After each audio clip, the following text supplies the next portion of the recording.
Hoy vamos a hablar de la evolución económica de Mendoza, que va a tener tres grandes etapas: la época tradicional, que es la colonia del siglo XIX, después el despertar de la burguesía industrial vitivinícola mendocina, fin del XIX hasta la década de 1930, y la tercera etapa, que es la diversificación de 1930 en adelante.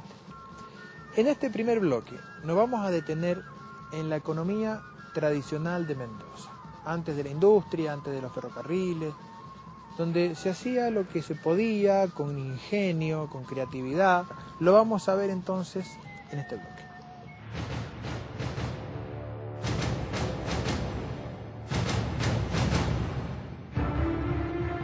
El sistema político colonial local se moldeó bajo los designios de la monarquía española, que sería la gran beneficiaria de los tributos, de la explotación minera, de los ingresos de aduana y del monopolio comercial.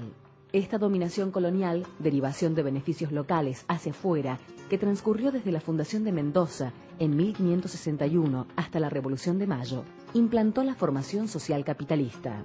Esta formación concretó la forma de intercambio mercantil como factor de acumulación y estableció una organización social de trabajo servil, esclava y cuasi salarial. La formación social colonial dominó a la formación social nativa indígena, apropiándose de la tierra y de la fuerza del trabajo. La imposición de este modelo prefiguró a su vez tres modos diferenciados y yuxtapuestos: el modo servil tributario, el esclavista y el mercantil simple. El modo servil tributario se basó en la explotación de los indios, integrando por medio de la violencia a la población nativa como fuerza de trabajo. Impuso formas de intercambio monetario, ejerció un sistema compulsivo de tributos y se apropió de las tierras. Por el año 1600, a finales del 1600, aparecían nuevas formas, instituciones en la economía regional. Por ejemplo, apareció la esclavitud.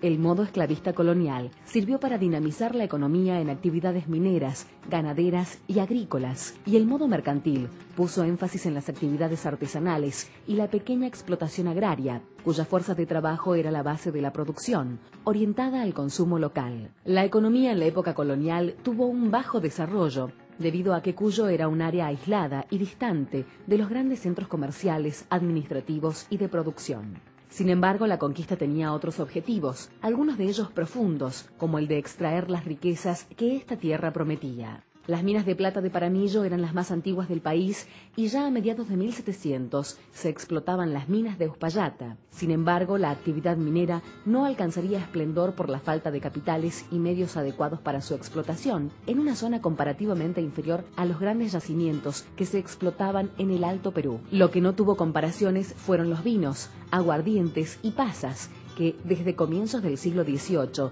conquistaron la aceptación de Córdoba, Santa Fe y Buenos Aires. Estaba vinculada fundamentalmente al este, al litoral, principalmente al puerto de Buenos Aires, y por otro lado al oeste, a la gobernación de Chile. El crecimiento de la producción hizo necesaria la generación de otras industrias vinculadas con el vino, como la fabricación de botijas y la actividad talabartera. La construcción de carretas y carretones se hizo también imprescindible para desandar los caminos del vino hacia los grandes centros de producción. Las primeras actividades que empieza a tener mercados en otras regiones es la vitivinicultura. Es formidable la inserción de la vitivinicultura cuyana en Buenos Aires y cómo va desalojando no solo al vino chinche, como se le decía, vino de uva chinche, de Buenos Aires, sino particularmente al vino paraguayo, que prácticamente tenía copado el mercado porteño. Esta actividad económica en desarrollo no sería ininterrumpida y los vaivenes políticos y económicos se dejarían sentir en la producción.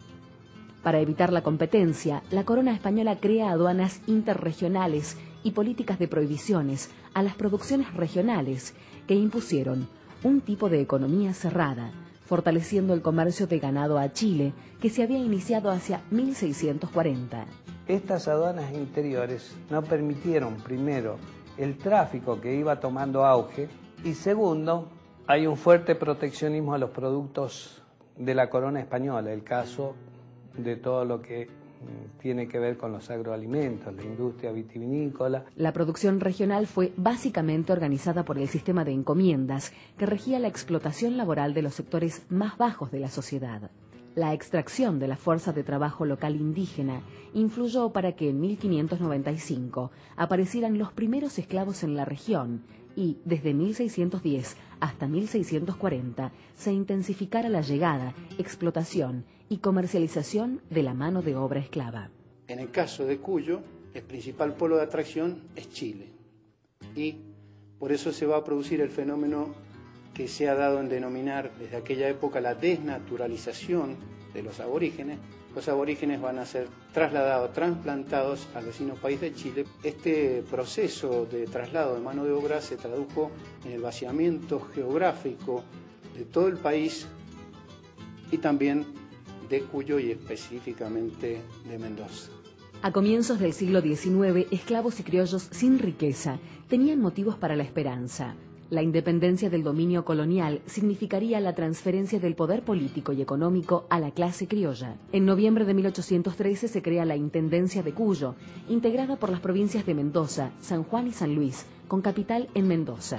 En agosto de 1814 se designa al general José de San Martín en el cargo de gobernador, quien impulsará la economía de guerra y con ella la expansión y diversificación de la producción regional.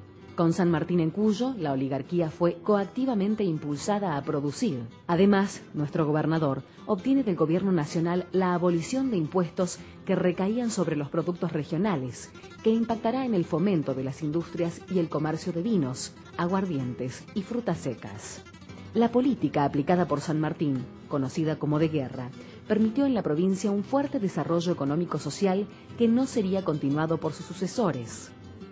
El alejamiento del general es también el de un horizonte de crecimiento.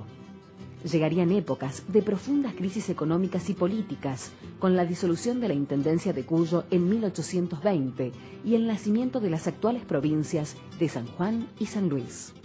San Martín no solamente representa la libertad para América del Sur, representa también una forma de construir una sociedad distinta. Armó un ejército sobre la base de actividades locales, desarrolló la industria, desarrolló la vitivinicultura y generó una dinámica nueva en la región. Pensemos hacia 1814, que muchos mendocinos desconocen que en la región y en Mendoza más de un 20% de la población era negra. ¿Qué pasó?